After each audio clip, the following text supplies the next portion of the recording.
Herkese merhabalar, ben Huri. Huri Metek Mutfak'ta mutfağıma hoş geldiniz. Evde lahana varsa bu pratik lezzetli tarifleri mutlaka deneyin. Tarifim için dolmalık aldığım lahananın orta kısmını kullanıyorum. Yıkadım, ikiye keserek şöyle ince olarak doğruyorum.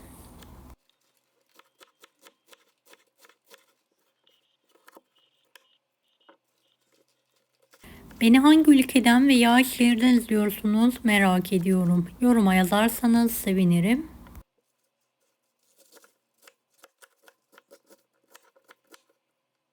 Lahana böreği için yarım lahana yeterli. Geniş bir kasenin içine alıyorum.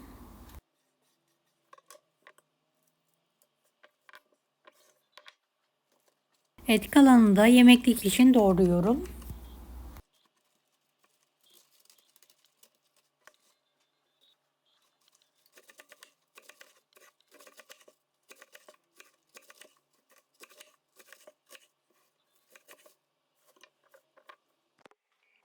Bir adet kuru soğanı beyazlık olacak şekilde ince ince doğruyorum.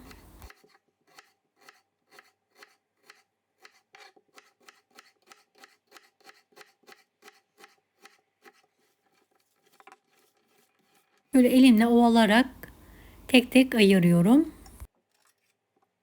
Bir tane kırmızıyla yeşil karışık olan kapya biberimi ince olacak şekilde doğruyorum.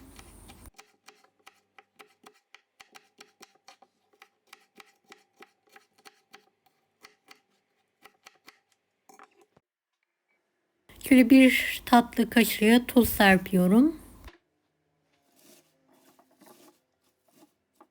Biraz ovaladıktan sonra soğan ve biberi üzerine ekleyelim.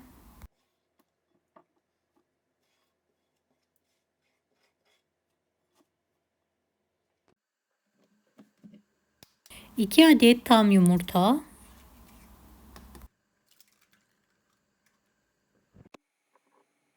Evet, bir tatlı kaşığı tuz. Karıştıralım.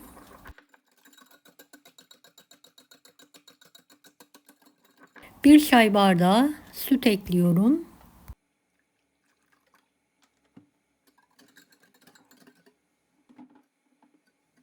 4 yemek kaşığı zeytinyağı.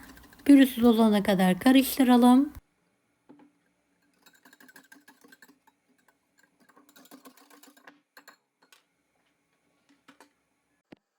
Yumurtalı karışımı lahananın üzerine gezdirelim.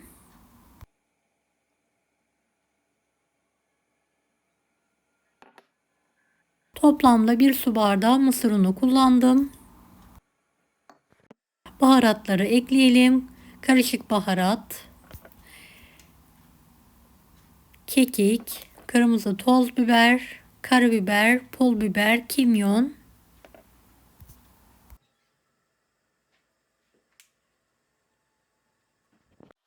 Tüm malzemeyi elimle şöyle homojen olana kadar karıştırıyorum. Tepside daha rahat karıştırabilmek için aldım.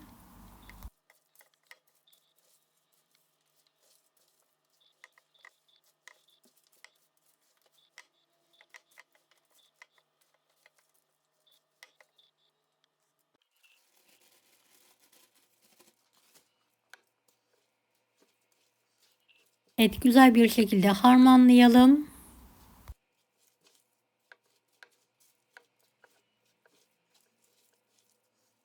İnce tabaka halinde elimizle yayalım.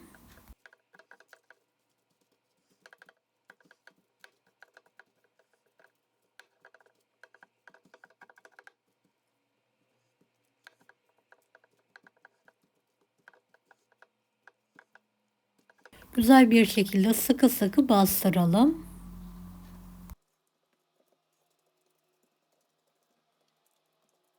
Üzerine susam ve çörek otu serpiyorum. Önceden ısınmış 200 dereceli fanlı fırında üzeri nar gibi kızarana kadar pişirmeye bırakıyorum. Evet, fırından çıkardım. Üzerine bir kase rendelenmiş kaşar peyniri ekliyorum. Tekrardan fırına veriyorum. Kaşar peyniri de kızardıktan sonra fırından çıkardım ve dilimlere keserek servise hazırlıyorum.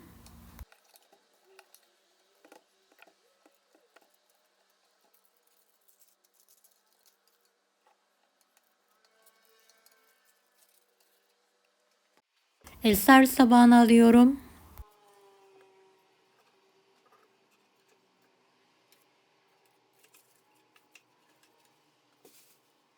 Hem hafif hem de gerçekten çok lezzetli oldu. Evet, bu lahana böreğini mutlaka deneyin. Evet, diğer tarifimiz için 50 gram kıymayı tencereye alıyorum. Üzerine yarım su bardağı su ekliyorum ve kısık ateşte kavurmaya bırakıyorum. 2 adet kuru soğanı yemeklik olacak şekilde doğrayalım.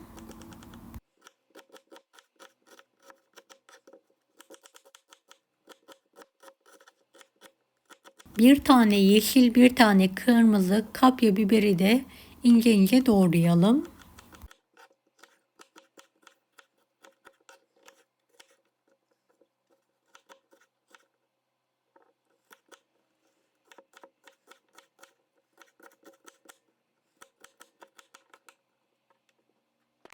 Evet, kıymayı tane tane olana kadar kavuralım.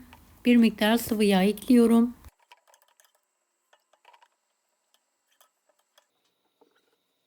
Kavrulan kıymanın üzerine soğanları ekliyorum ve kokusu çıkana kadar kavuralım.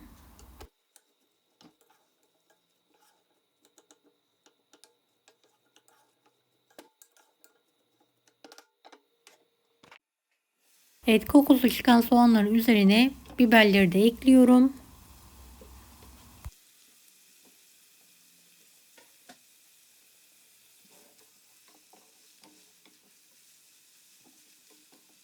Biraz zeytinyağı gezdiriyorum.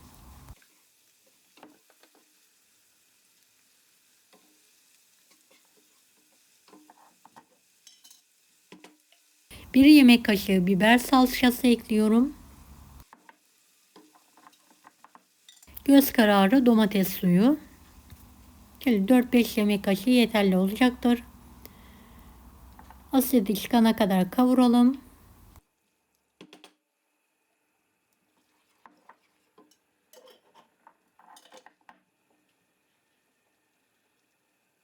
Bir yemek kaşığı tuz, 2 tatlı kaşığı toz şeker ekliyorum, karıştırıyorum.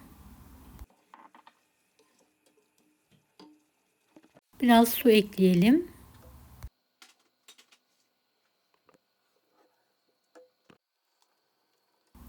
Biraz pul biber. Dolmadan artan haşlanmış lahanayı ekliyorum. Kalan lahanaları da üzerine ilave ederek karıştırarak kavuruyorum.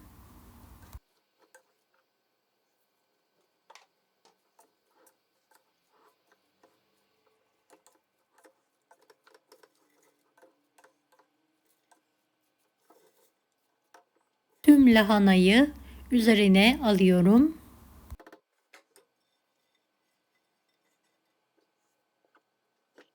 Kapağını kapatarak kısık ateşte yumuşayana kadar lahanaları bekletiyorum.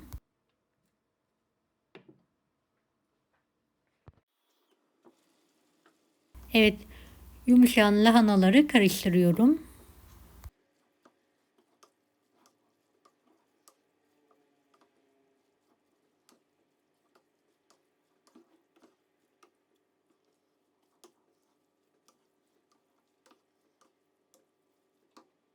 Bir miktar daha su ilavesi yapıyorum.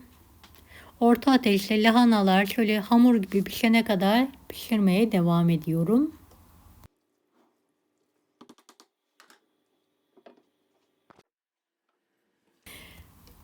Evet, ara sıra kontrol edebilirsiniz.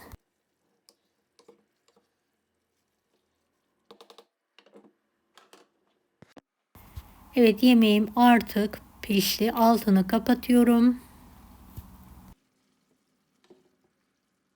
Ve servise hazırlayabilirsiniz. Deneyecek olan herkese şimdiden kolaylıklar dilerim. Allah'a emanet olun. Hoşça kalın. Daha farklı tarifler için bunları da izlemeyi unutmayınız.